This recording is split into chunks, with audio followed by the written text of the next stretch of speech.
And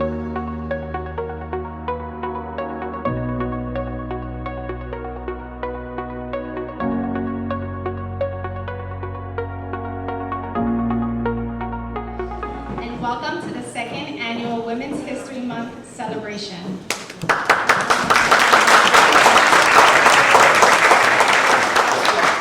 My name is Rosalie Morillo.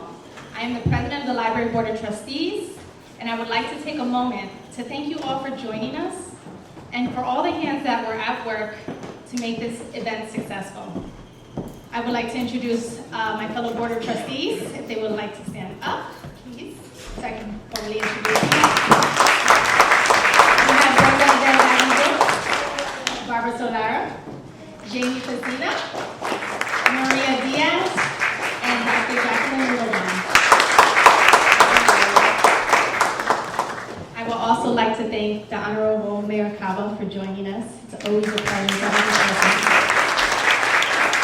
you. I'd like to thank Joelle Rosa, our interim director, for all his work that he's been doing here at the library. And of course, our amazing staff, because without them, this would not have been possible. This event is so important because there's nothing more rewarding than elevating the accomplishments of the people of our community. It's a genuine honor to be here with such talented and inspiring group of women to celebrate Women's History Month. Each of the women here serve as an inspiration to the young women in our community, reminding them of all the possibilities of a bright and successful future. We must not forget that it is our responsibility to uplift and encourage the next generation of women. And as I look into the audience and see my own 7-year-old little daughter, Sophia, I can't help but think how important it is for her to see women represented in powerful positions, speaking with strength and purpose. It is important for her to see that women can make moves and shine. But it's especially important for her to see that women are celebrating other women. Because just as in the words of the talented Serena Williams so wisely said, every woman's success should be an inspiration to another. We are strongest when we cheer each other on. Let us give these women a round of applause for being here and for all their hard work and accomplishments.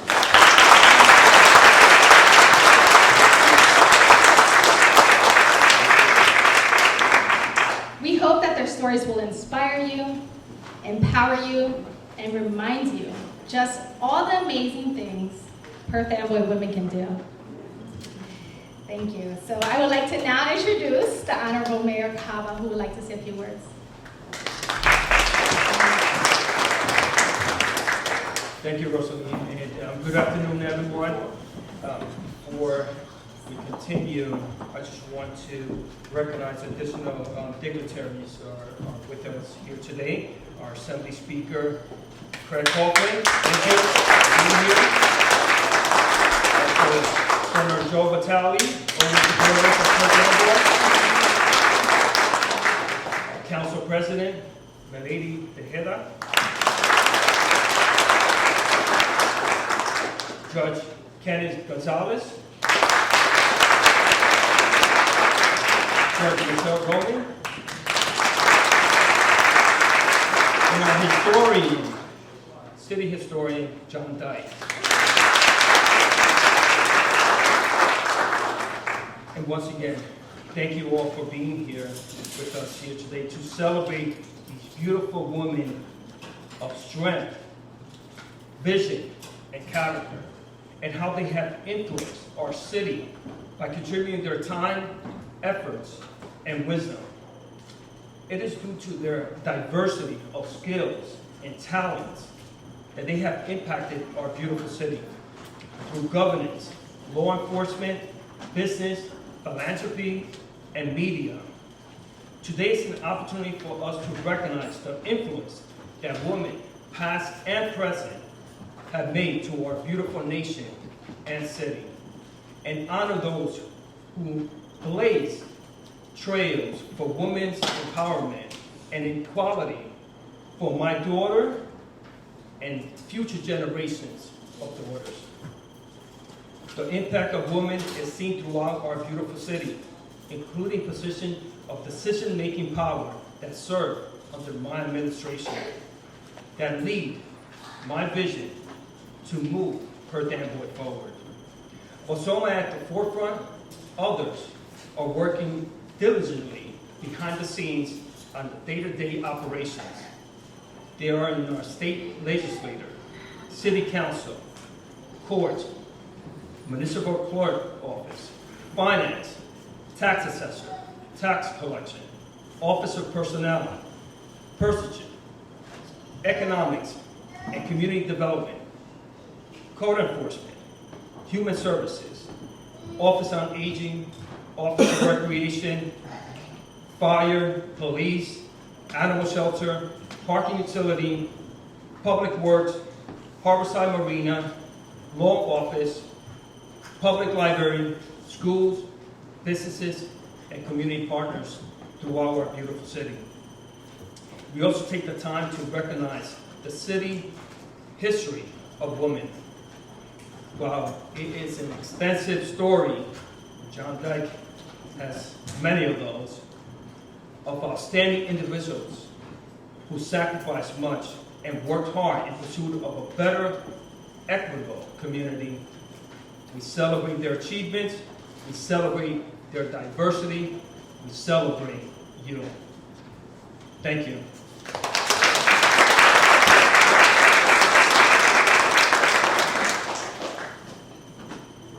And because of that, it's my honor to present a memorial citation to each and every one of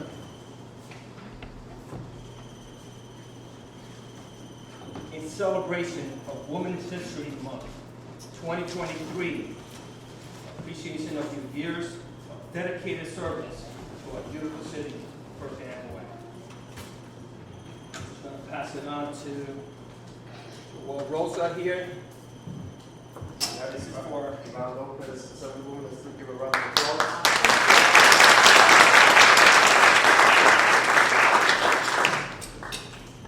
Councilwoman Robles, round of applause.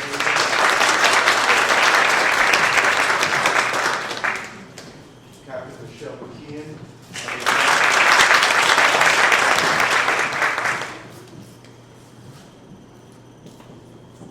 Sergeant Cubero.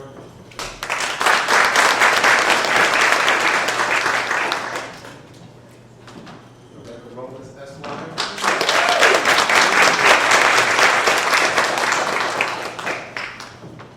Rayven, Santana.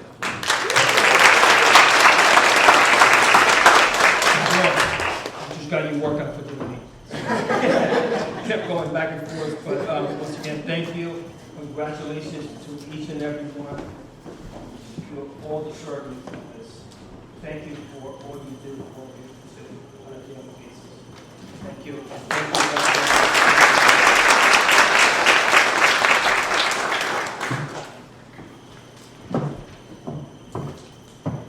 Thank you, Honorable Mayor Kala. Welcome, everyone. My name is Nydia. I'm the Secretary for the Library Board of Trustees. We are thrilled to honor the women on this panel, whose milestones have extended the path for our future generation. Today, we enlighten the residents of our beloved city of the potential we are all capable of, regardless of gender, race, and socioeconomics. The women in front of you are the definition of women empowerment. They are quintessentially the vision our foremothers fought for. The panel consists of Assemblywoman Yvonne Lopez, the representative for the 19th Legislative District, serving as the Deputy Speaker and a member of the New Jersey Legislative Latino Caucus. Councilwoman Morales, the epitome of the American dream. Born in the Philippines, Rose migrated to the United States of America at the age of 7. She is one of the 5 city council members for the city of Perth Amboy. Captain McKeon, the 3rd woman to attain the rank of captain in the Perth Amboy's Police Department's 145-year history. Sergeant Nydia, a Rutgers graduate, serving in the New Jersey State Police since January of 2012. Esquire Rebecca Robles, a continuation of the epitome of the American dream, born in the Dominican Republic and migrated to the United States of America at the age of 9. She put herself through school and is now an attorney and business owner. And Rayven Santana, an award-winning journalist who serves as a correspondent and fill-in anchor for New Jersey Spotlight News. Each panelist will speak one after another. Please hold all questions until the end of the program. I leave you with a quote from Sonia Sotomayor, the first Latina Supreme Court Justice of the United States of America. It is important for all of us to appreciate where we come from and how that history has really shaped us in ways we might not understand. With that in mind, let us begin celebrating the success of 6 Perth Amboy women by hearing their stories, but overall their perseverance. Assemblywoman. You know, I was born and raised in Perth Amboy. I went to Perth Amboy High School. I went to Shoal School. After I graduated from Perth Amboy High School, I went to work for the city for the Department of Community Relations. And from there on, my journey continued. You know, so in my 20s, I went to the Union School of Business. I also attended Rutgers University for a couple of years. And then I came across a job opportunity at the bank. You remember that, Francis, right? So I served as the project manager for what was then Constellation Bank. Constellation Bank went through so many mergers year after year, and so year after year I would have to apply for a new position. I would apply for this position, CRA, community relations. And then at the end, when Wells Fargo, Wachovia came into place, I applied for the position of Vice President for Community Relations and Philanthropy for New York, New Jersey, and Connecticut. It was not easy. We had to go through so many interviews. We had maybe 30 people who had applied for that position. And thank God that I was the one that was assigned to that position for New York, New Jersey, and Connecticut. So I was there for 10 years, managing. I would go to Connecticut for 2 or 3 days a month, go to New York for 2 or 3 days a month. I would be in New Jersey for a couple of days a month. And then I would need to go to North Carolina to meet with my leaders there. And then after 20 years, I decided to, I guess, just resign from that position because they wanted the entire group to move to New York City. And I had a daughter back then. And so what I decided to do was to resign. I did receive a very nice compensation package, right? And from there on, I went to work for Trinidad's Health Foundation. I became a fundraiser for the organization. I raised $2.5 million for the core facility. And then when I was at Trinidad, I got a call from the mayor of Perth Amboy and the president of the board of directors from the Puerto Rican Association asking me, because at the time I was living in North Brunswick, if I was willing to come to Perth Amboy to serve as a CEO there, because the entire leadership staff had been terminated. And I had to give that a lot of thought, because either do I stay at Trinidad's fundraising, or do I come back to Perth Amboy? So I decided to come back to Perth Amboy. It was not easy. It was just not easy. So, you know, we had 80 employees, we had about 14 different programs, and long story short, I was able to reconstruct the entire organization, minimize the number of programs that we had at the organization, and at some point, I got a call from Kevin McKeon, right, asking me if I would be interested in becoming the Assemblywoman for the district, to join Senator Vitale and Speaker Coughlin. And I had to give that some thought. I said to myself, you know, I'm not sure if I really want to do this, you know. And then at the end I said, you know what? My heart is in public service. I was a public servant and a community servant for 30 years. And so I said to myself, you know what? I am going to run. And what I'm going to do is serve as a consultant for Pride while Pride is hiring a CEO. And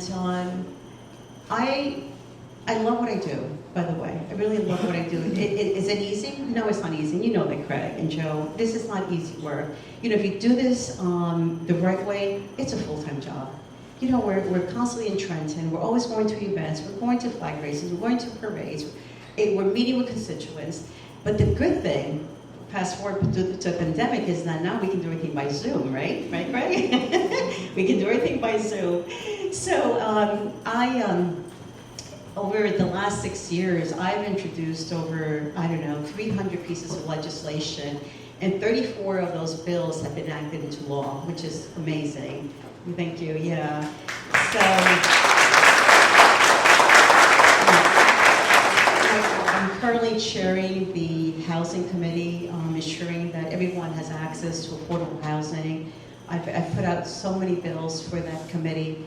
I'm serving on the Transportation Committee. I'm serving on the Financial Institution Insurance Committee. I have to tell you that this is not easy, but again, my passion, my love is for the people of the state of New Jersey, is for the people in this district.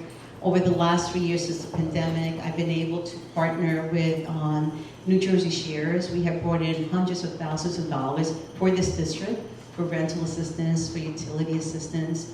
I've partnered with New Jersey Feed, Food Kitchen 411, which Speaker Coughlin is the co-chair of New Jersey Feed, to bring in meals into our district so that we have the restaurants who are here, they're cooking the meals, they're getting paid while they're serving the residents of this district, which is amazing. Thank you. We have, I think we have served over, I don't even know, there's 80,000 meals here in the last 3 years, right, Craig? Something like that? Yeah, yeah. And so I'm really proud of the 4 bills that have been enacted into law, and I'm going to read them to you because out of the 34, 4 are like my passion.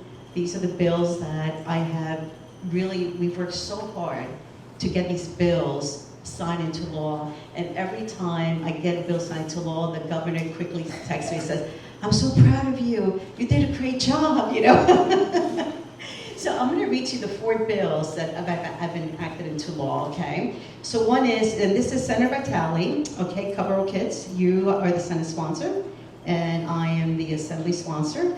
So this bill, all children in New Jersey deserve access to affordable, high-quality health coverage, eliminating premiums and increasing outreach. More than 80,000 children now have access to health coverage, including undocumented children. So, thank you. I have the Dignity for Incarcerated Primary Caregivers Parents Act. The focus on incarcerated parents in state and county correctional facilities who are primary caretakers of children. This bill provides parents protections that they deserve, okay? Back in 2018, I got a call from Senator Booker's office about 2 months later that he wanted me to introduce the Dignity Act for incarcerated parent caretakers, right? And I thought about it for a little while because I really didn't have any, I have a clue what this was all about.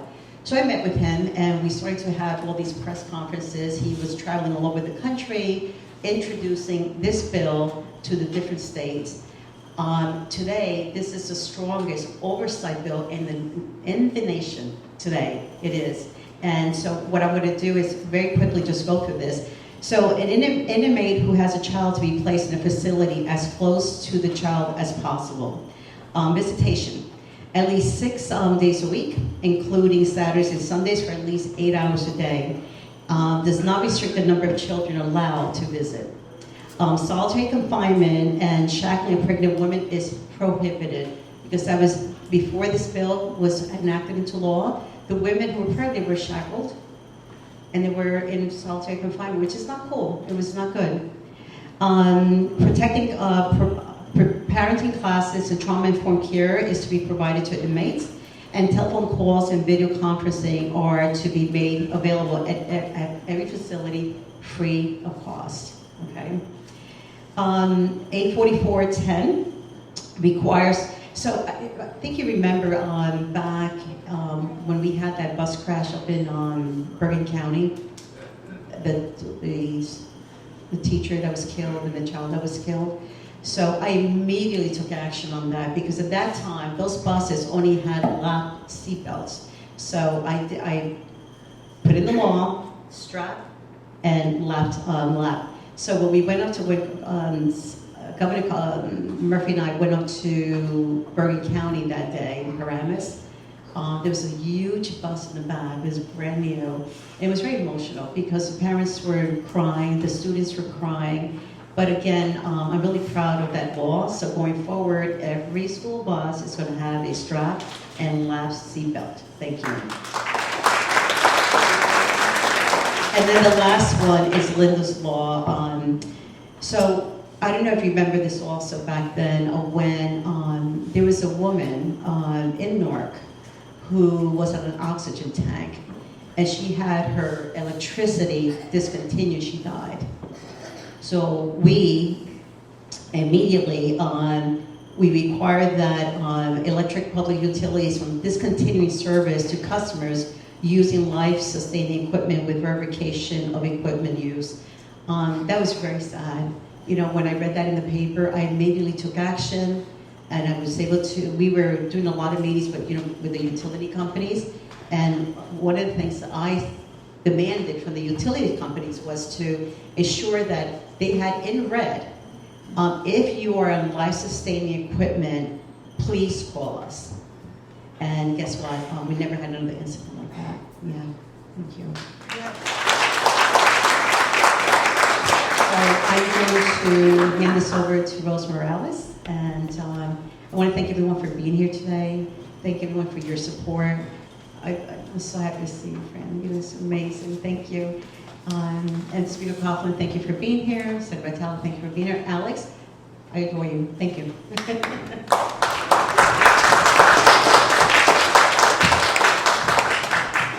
Hello, everyone. Good afternoon and welcome. My name is Rose Morales, Councilwoman for this beautiful city of Perth Amboy for the past 2 years. And I would like to thank all of you for coming here today and joining us, even though the weather is pretty dreary. And also a special thank you to Senator Vitale and Fred Coughlin and our Council President, Milady Tejeda, for being here. Second, I would also like to thank and say how appreciative and honored I am to have been invited here to speak at such a wonderful event recognizing and honoring women throughout this whole month. And so thank you, Joelle Rosa, our interim library director, and the board committee.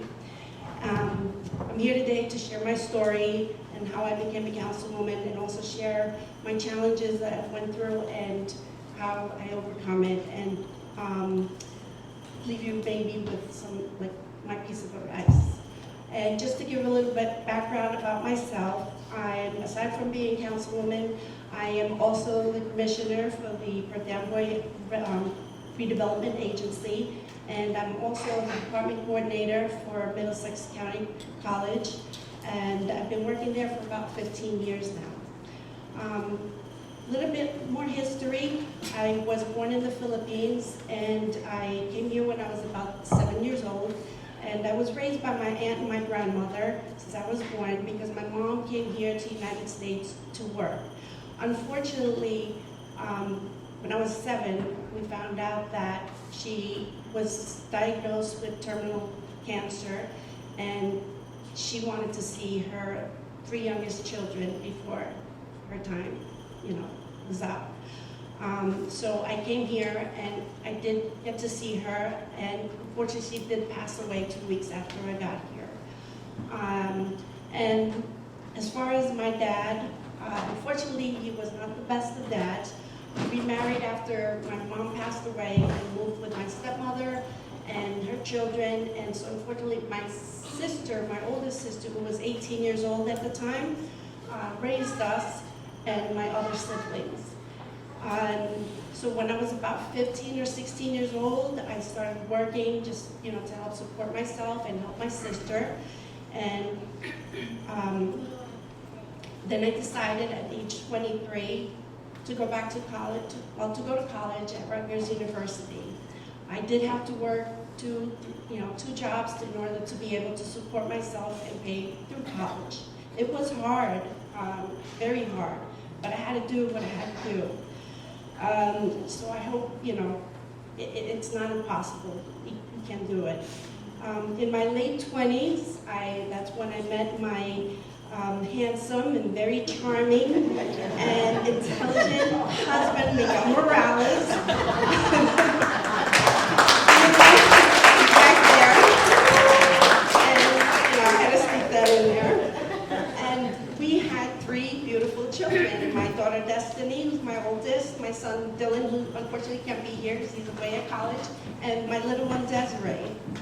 And so I've been living here 25 years since I met Miguel. Now, Miguel and I became involved in the community and politics in the early 2000s when we became committee man and committee woman for our district. And then in the late 2019, I was approached and presented an opportunity to run for city council along with our current mayor, Helman Cava. And I was asked to run with the 2020 vision team, that was our slogan. I found that I had the same views and the same vision for the city, and I wanted to be a part of that team. I wanted to be, just in order for the mayor to be able to get things accomplished, he does need the support of the council, and I wanted to be there to be able to support him. And so, also, I wanted to be involved in the community because I feel that, giving your feedback and giving some ideas can help attain some different perspectives which may help in the decision making. So, excuse me. And also, it will also feel good to know that I was involved in something that would benefit the city and the community. However, I did not go through this without any challenges, and one of my biggest challenges in life has always been fear, and facing fear, and I'm sure everyone here knows what fear is like in doing something. When they approached me with the idea of running for office, I was scared. I was nervous, I was reluctant, I was doubtful, and I questioned myself, and I said, oh my God, this is something big, this is a big responsibility, and could I do this? But with the encouragement of my husband, my kids, my family, and my friends, I said, you know what? Why not? Just go for it and do it. You'll never know until you try. So that phrase, you'll never know until you try, you gotta take it to heart and just go a long way. Facing challenges, doing something new, getting out of your comfort zone is not easy for some people, including myself. I think back of when I was younger, in my early 20s, which was just maybe about 10 years ago. All kidding aside, well, in my 20s, I did have a dream of becoming a professional dancer. And one night I was out clubbing, and I was approached, my friend and I were approached to become a Club MTV dancer, for the TV show Club MTV. I don't know if any of you have heard of it. And I said, oh my God, yeah, sure, why not, And I went for it. I went for the audition, and went to another audition, and yes, I made it. I was like ecstatic, It was fun, and I had a great time, and it was a great experience. And, that was my 15 seconds of fame there.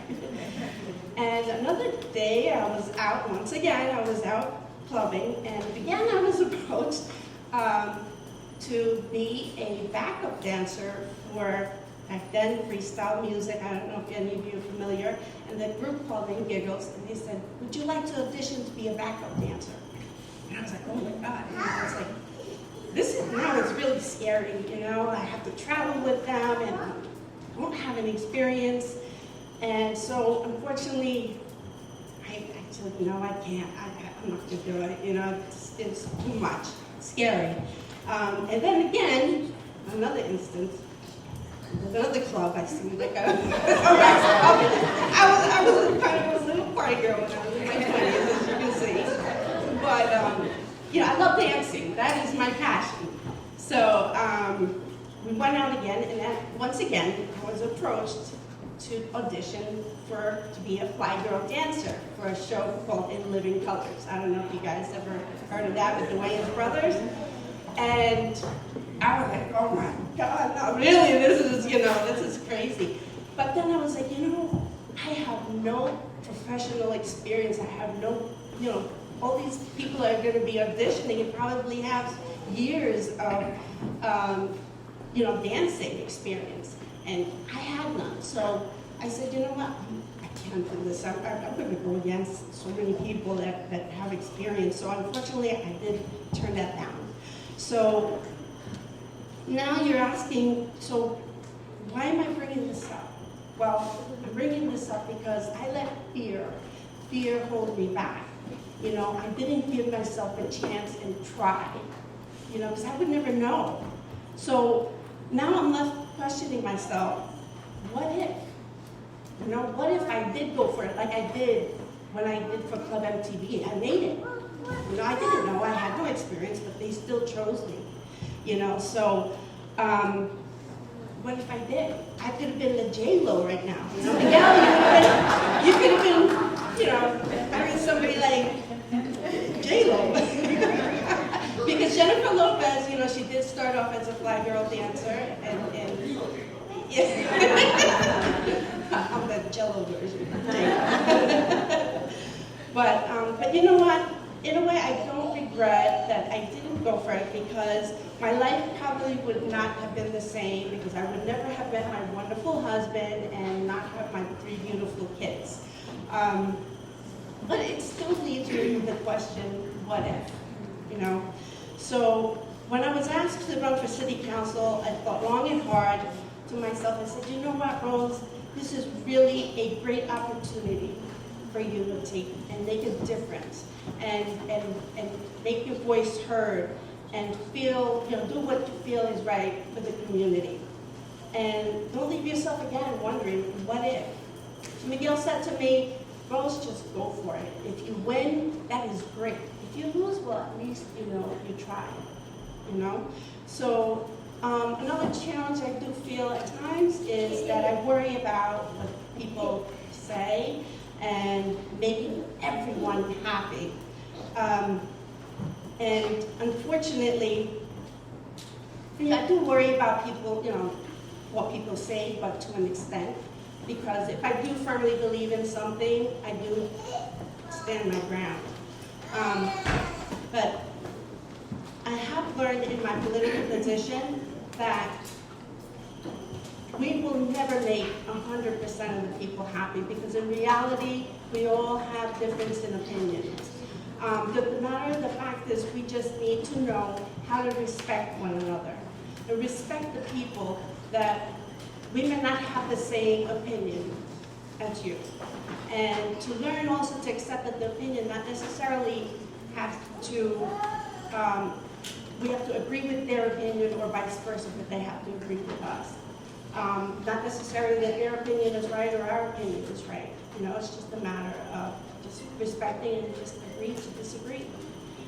Now, having to deal with some challenges today in society and being a minority, a woman, an Asian woman, here in a predominantly Hispanic neighborhood, community, it really hasn't, I find that it hasn't really been a big issue for me, but in fact, I do feel that it has been a big impact, because I am the first Asian woman, first Filipino-American woman to be elected in the city council here in Perth Amboy.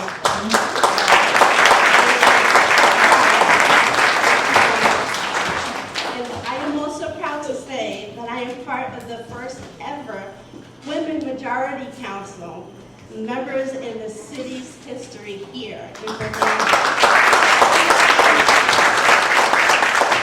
Along with my fellow council president, Councilwoman Lady Tejada, who happens to be the first Dominican woman to be elected council president, and also our councilwoman Haley Cruz. She's unfortunately not here, but she was voted and elected to be the youngest woman elected in city council here in Perth Amboy. So I am so proud to be part of this team of women, being surrounded by so many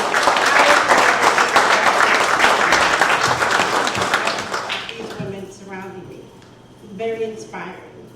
And I always told you that you were always my inspiration. And despite the challenges I had to face, and I had to work hard, focus, and dedicated myself running for public office, I did gather my strength, and I had to believe in myself that I can do it. So my piece of advice, if I can inspire at least one person, that would be great for me. Because not only through hard work and dedication, focusing yourself, I believe in it's important in thinking positive. Thinking positive and think that you can and think that you will. And don't underestimate the power of your mind. Sometimes our mind is the one that does limit us, you know. And believe that that you have what it takes to be what you can be. Don't doubt yourself. I know it's easier said than done, but to me, what I've experienced from it, my experience, just go for it, you know, because you never know. Just go for it and see where it takes you. And if you fail, at least you know, again, that you've tried. So you know there are so many people out there, particularly women, who have failed before they became successful. I'm going to name a few. Oprah Winfrey, a famous talk show host. Vera Wang, a famous designer. J.K. Rowling, the very famous and successful author, and just to name a few. So we are surrounded by very many successful women. So don't let your mind limit you. Our mind sometimes is the one that does hold us back. Find your own way to success, and we are the ones who put limits in ourselves. Because we always find excuses as to why we can't do things, and why things are not possible. You know, instead of thinking, what if I fail? Instead, think, what if I succeed? You know, so that don't put too much mind as well on not having experience like I did, because every day we do learn things. For example, even if we apply for a job, a new job, we still have to go through training and learn the process. So I believe that in order for us to, we all need to follow in order for us to be able to lead. So fear, to me, is just a state of mind. You know, the unknown is always scary. Getting out of your comfort zone is always scary. Public speaking is scary, at least for me. But just do it, you know, just do it. And and it does take a lot of strength for some people. Maybe some people it just comes naturally. But if it doesn't for you, just gather that strength and just do it. So I'm going to leave you with this. If you're ever feeling a little bit scared and reluctant and doubtful, just think of me just sitting on your shoulder, and that little person sitting on your shoulder and saying to you, in my little Rob Schneider voice, I don't know if you guys seen him in a movie, you can do it! You know? So, you know, that's just hopefully we can inspire the younger generation and women and everyone. And I'm going to leave you with this quote by Morgan Richard Olivier. He says, "The biggest mistake you'll ever make and the most haunting regret you'll ever have is knowing that you didn't even try."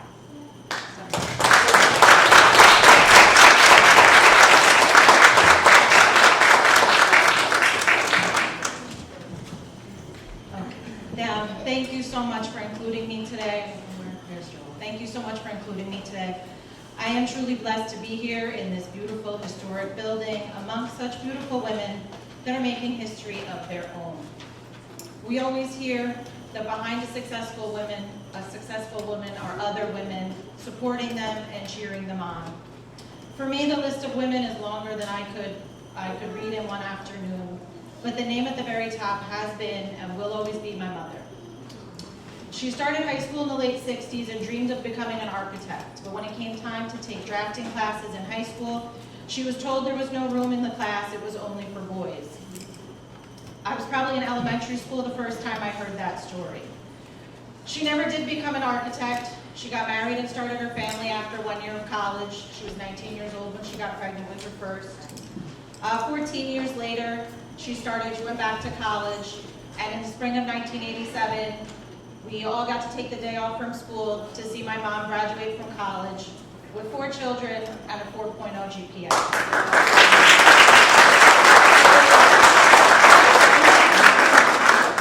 My mom was awesome. So it was an amazing personal accomplishment for herself. But it was also just such a powerful message for the 4 of us. I have 2 sisters and 1 brother. You can do it. You can always do it. You can always make it work. But she didn't do it alone. Another strong woman, my grandmother, her mother-in-law, would come to our house every Thursday night and watch us so that she could go attend some night classes. Because my grandmother believed she could do it. She could make it work. You might be thinking some sweet little old lady, but my mom, when I was growing up, her bathing suit cover-up was this oversized hot pink tank top with these huge lettering across the front that said, "Well-behaved women seldom make history." So my mom was just this little tiny firecracker that wished she'd been a little bit younger so she could be a hippie. She was. When I got to high school, I also decided I want to be an architect. So now it's the 90s. I'm allowed to take these drafting classes that my mother never could take. I was going to head off to Clemson and become an architect until one day the classroom next door of mine had a speaker, and she was an FBI agent. And that was it. I walked out, and I went home, and I was like, well, I better see what other majors Clemson has, because I'm not doing architecture anymore. So I was there. I was going to do the FBI, or the CIA. I was going to travel the world. I was looking into the Peace Corps. And I was about to turn, I was 20, turning 21. And I don't know. I started realizing that I wanted a family. I wanted to be a mom. And that was what I wanted more than, going to Europe and working for the federal government. So back to Jersey I came, square one. I started working at Perth Amboy High School, where I know so many of you from. And I've been there for several years, and I'm trying to sit there and say maybe I started design school, but that wasn't for me. Maybe I'll get my degree for education, and I'm starting taking classes, and that wasn't for me. And I was just there. I spent 7 years as a permanent substitute teacher at Perth Amboy High School, just seeing what happened. And one day somebody casually said, hey, did you ever think about taking the test? And I didn't even know that's how you became a police officer. So I'm not the best Irish kid, I guess, because I think we're all supposed to know that. But, and it was like, I was kind of like, huh? And it was like 2 seconds later, it just clicked. I found it. Oh my God, this is it. How did I not come up with that on my own? So I hit the ground running. I went to Barnes & Noble. I brought every law enforcement study guide they sold. I completed every single one cover to cover. I started running every morning. I was doing push-ups 5 times a day. I was asking questions. I was just, I would get in my car after leaving the high school, and I'd pick up a cup of coffee, and I would drive from one side of town to the other, figuring out what was the fastest way to get from here to there. And then I would start it over the next day and say, no, I could get to that place faster. And eventually I became a dispatcher. I was a 911 operator here at Perth Amboy. I was fortunate enough to get hired and start the academy in 2007. I completed my field training in 2008. And then in 2009, I got pregnant. And then it was just kind of, record stuff,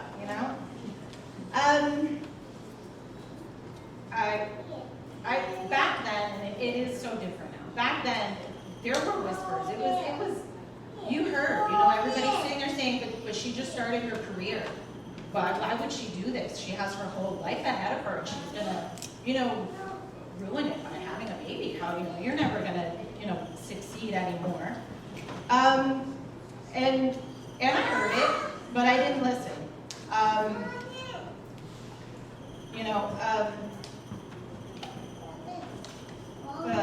While I was pregnant, as happens far too often, I found myself in an unsafe relationship.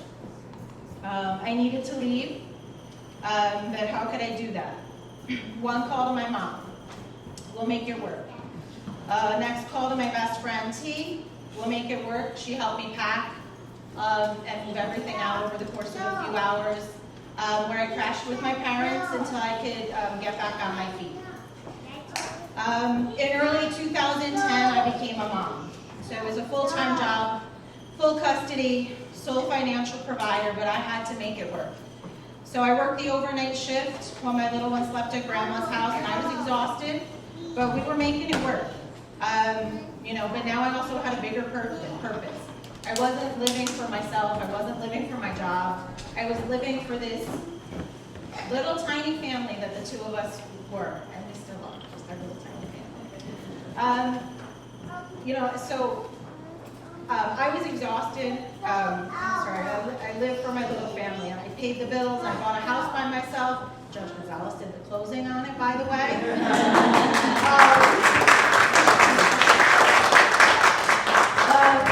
I paid the bills and I bought the house by myself, but I was never really doing any of it alone. In 2013, I had the opportunity to move to the Juvenile Aid Bureau. So I was a single mother with a toddler. You're going to get nights and weekends off. That's great.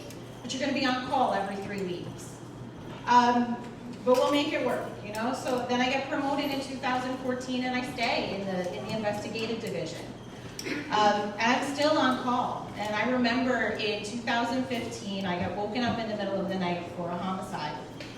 All hands on deck. We're all going to work.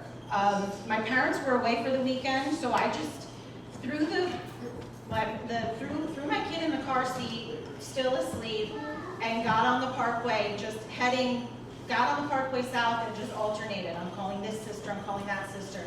And I just went back and forth until somebody finally answered the phone. And I just said, I'm 5 minutes away and I have to go back to work. I don't know how long it's going to be, it's a big one.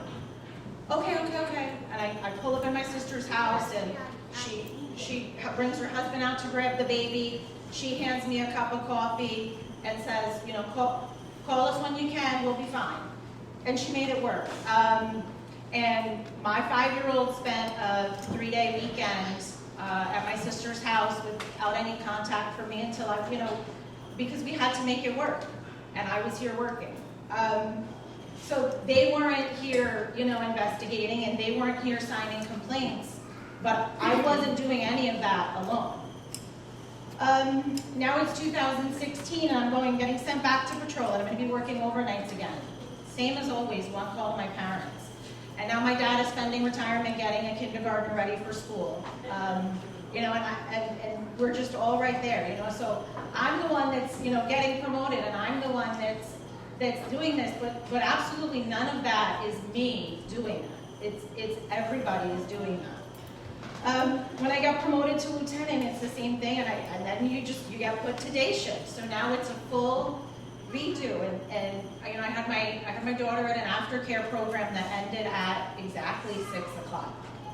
And my shift would end, and I'm trying to sprint out the door, and if I'm pulling up at 6:02 or 6:03, and she always just said, no, you don't have to worry about being late. I know you're coming straight from work, and I know you're doing it. And it was somebody like Miss Joyce there helping me to make it work. She saw that I was struggling. She saw that I needed that help, and she helped me make it work.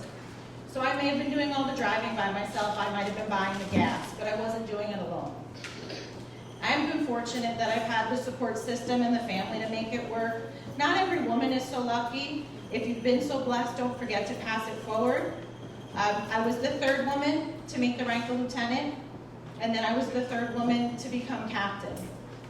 We also have now our 4th female lieutenant, and we still currently have 2 female sergeants. Sergeant De Jesus is hiding in the back there.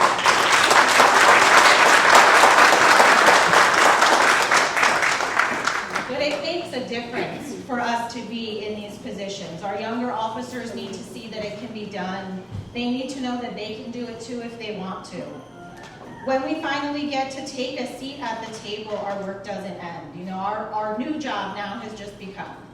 We're in a position where we're in the room where it happens.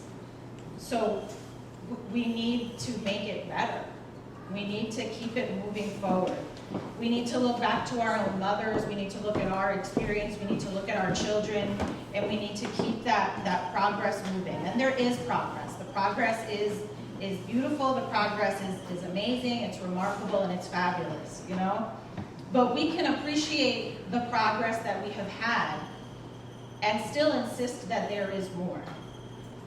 This is not, it's not the end of the road. It's an honor to be at a table to be recognized, but the work does not stop when you get there. Our police department is 12% women, which is a phenomenal percentage. It is, yes, it is a higher percentage than most municipal police departments in the state, which is right, that it 100% deserves our celebration. But this city is 46% female. So I'm happy that the department is 12% female, but I will be satisfied when the department is 46% female.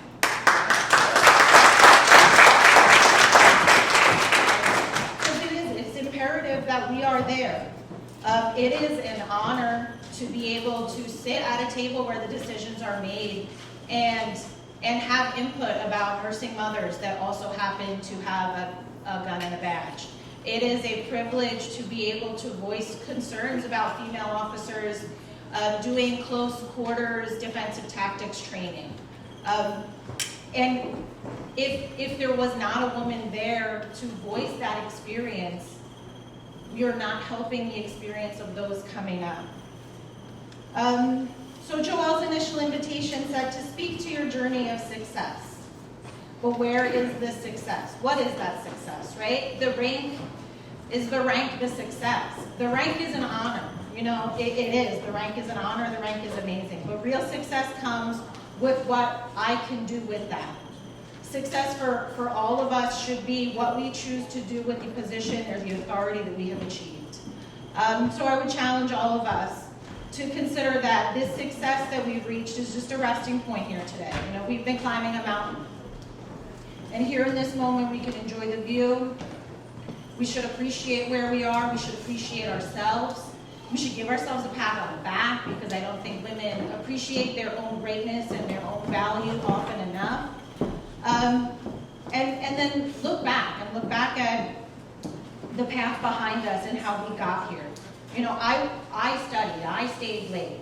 I finished working home after bedtime. I was doing those things, but I wasn't doing them on my own. I was not alone. A generation of women blazed the trail before me so that I could be here now. It may not be me that goes higher, but someone will. So as you stay here on your little ledge of success and you look back at your road, at the very least you need to make sure that road remains. That road gets wider. When you see another climber coming, you grab her hand and you pull her up.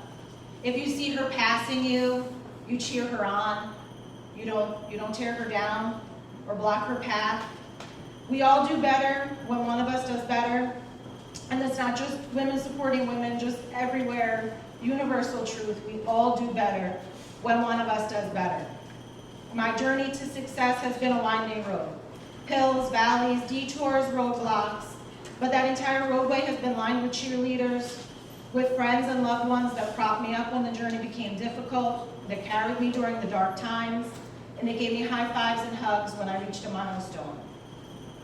I would not be where I am without the love and support of my family, my parents, my siblings, my in-laws that are my own siblings now at this point, and my beautiful Elijah, who is now 13 and is not here today because they're having friends. They're having fun with friends because that's apparently what teenagers do. But I wouldn't change it for the world. I've had to leave sporting events of theirs to take phone calls.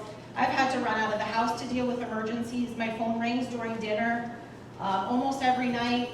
And they just roll with it, just absolutely roll with it.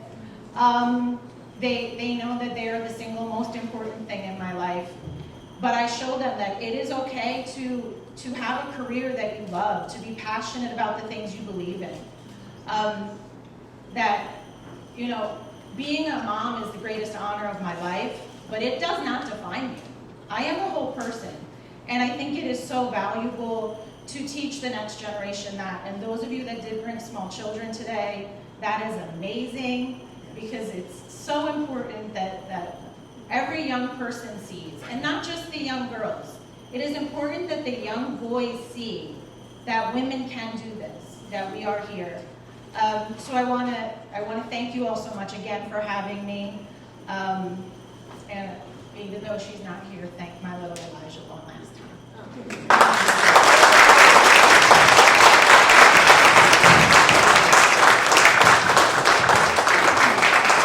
Good afternoon, everyone. My name is Nydia Cubero, and as you can see, I'm a state trooper. I'm a sergeant for the New Jersey State Police. This past January, I just completed my 11th year as a trooper. And just to begin, before I begin, I want to thank Joelle, Brenda, for extending the invitation. It's an honor and privilege to be amongst these ladies. I did not know them, only but one, but it's an honor just to be here in this panel alongside them, especially since it's my hometown. In 1992, I moved to Perth Amboy with my family. So I came in, finishing off 6th grade. We moved in from Lower East Side Manhattan, New York City, and we came to Perth Amboy. And when I started shell school at 7th grade, I remember walking vividly down the hallway, seeing girls' basketball tryouts. And coming from New York at that time, you didn't see no girls' basketball team or anything. And I went to my house and I asked my mom if it was okay for me to try out. She said, yes, of course. So I tried out, I made it on the team, and that was my door that opened for me, that opened up for me to play in organized basketball. And you'll see as I continue to speak that basketball, sports, has been the thing that has led me to move forward in my path of success. And I'm grateful because this city was that foundation. I moved on to play at Perth Amboy Recreational Department. I had a parent that told me, oh, you gotta go to the rec team. And I didn't know, I asked my parents if it was okay, it's fine. And then I moved on to Perth Amboy High School. I played basketball and softball there, basketball being my main sport. I graduated out of the class of 1998 in Perth Amboy, and I moved on to attend Rutgers Newark University, where I played basketball and softball again, but I completed my degree in psychology, and I graduated in 2003. And when I graduated, I felt like I still want to play basketball. At that time, the WNBA was coming out and all this stuff, and in my head, I thought I can be one of those ladies. So I played a year professionally in Puerto Rico. So I played for La Caridura de Fajardo. And I played a season there. I was runner-up for Rookie of the Year. But once I finished that season, I just felt like I want to work in my major. I graduated psychology. I felt social work was the field for me. I moved back up to my mom's house in Perth Amboy.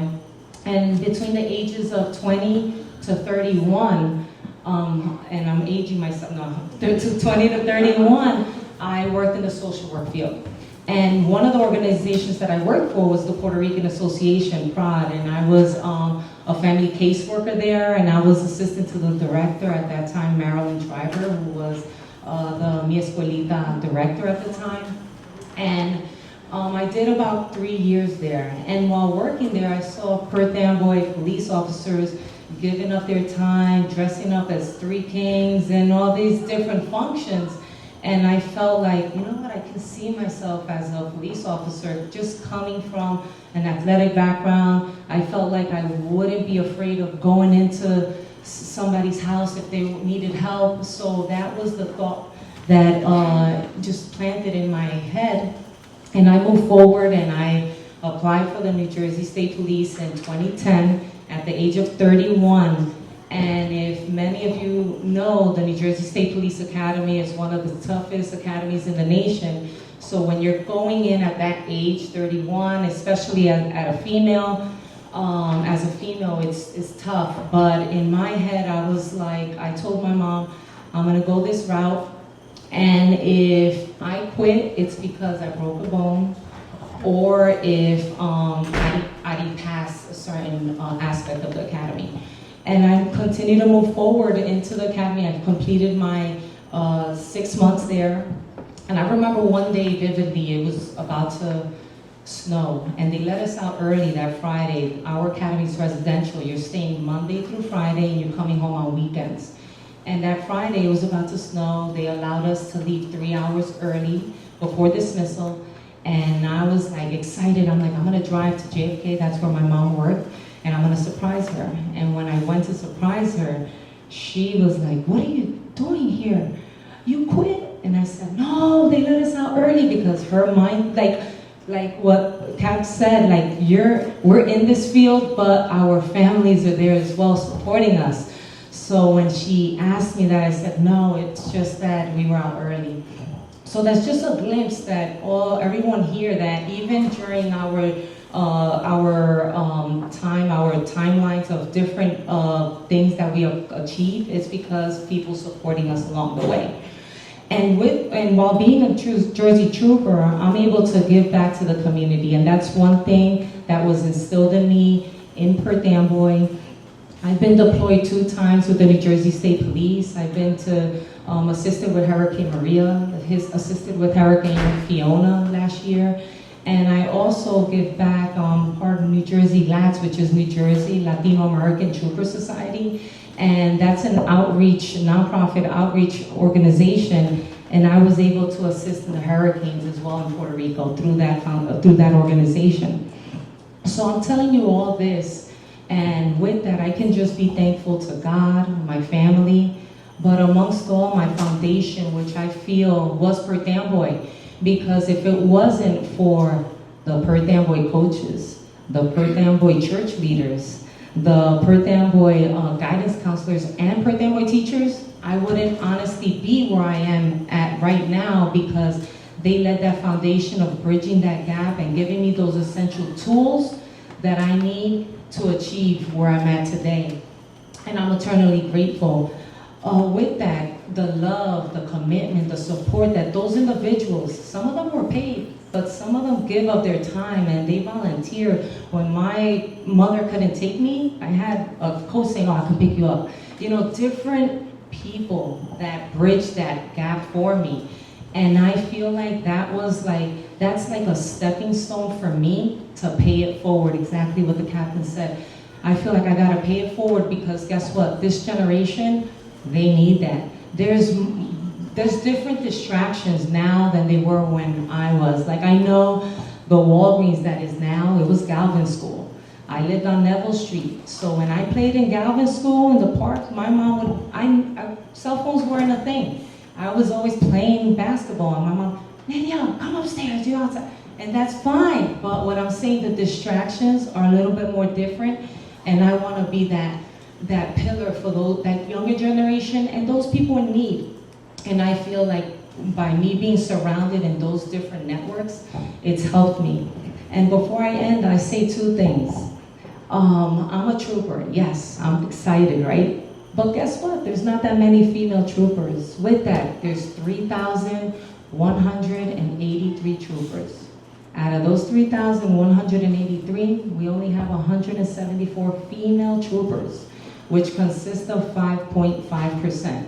So we're less than 0.5% of what Perth Amboy is, but it doesn't mean that females can achieve it. We could. When I was in the recruiting unit and I spoke to individuals, I told them, listen, I know it's one of the toughest academies in the nation, but I'm a human being, I'm not a robot. I'm here, I made it, so you can make it as well. So that's what I challenge. If you know anybody that is willing or even has the heart to serve in a law enforcement capacity, I'll make myself available after here and I'll give you my number. I'm always about giving information. Another thing is, one friend of mine gave me this quote, and it inspired me, and it states by Winston Churchill, "We make a living by what we get, but we make a life by what we give." So basically, whenever you give something to someone, we paint the life of that person a little different. So whether it is a piece of information of where the resources are, or whether it is giving a coat at a coat drive, food at a food drive, whatever that information is, you're making that difference in that one person, and it can be very impactful. Again, I'm honored to be part of this panel. It's an honor and a privilege, and it's an honor to be part of this community who's always giving back. I live in Middlesex County. I don't live in Perth Amboy now, but I volunteer my time as a coach in Perth Amboy recreational department with the girls. And it's always, you gotta think about always, somebody lended a hand for you, you gotta lend it back, okay? Thank you.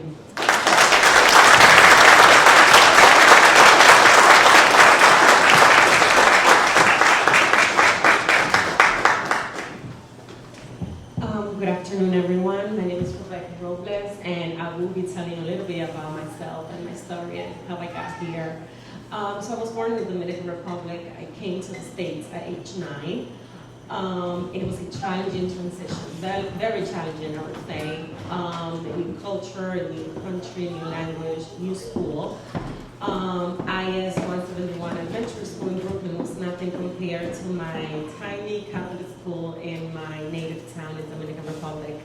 But I didn't understand it then. I understand it now that transition was just setting the way for what was to come in my life. It was some sort of a character builder process. Life spun me around, and I ended up in Perth Amboy. I attended Perth Amboy High School, and I experienced something that stuck with me until today, and it's that as I was nearing the end of my senior year, I remember approaching one of my guidance counselors to help me apply for colleges. And once she learned about my history, she tried to talk me out of attending a 4-year school. She thought it was a better choice to just attend a 2-year school. I remember walking out of her office and saying to myself, no, I'm doing what I want to do, and I went on my own. I went through the application process on my own.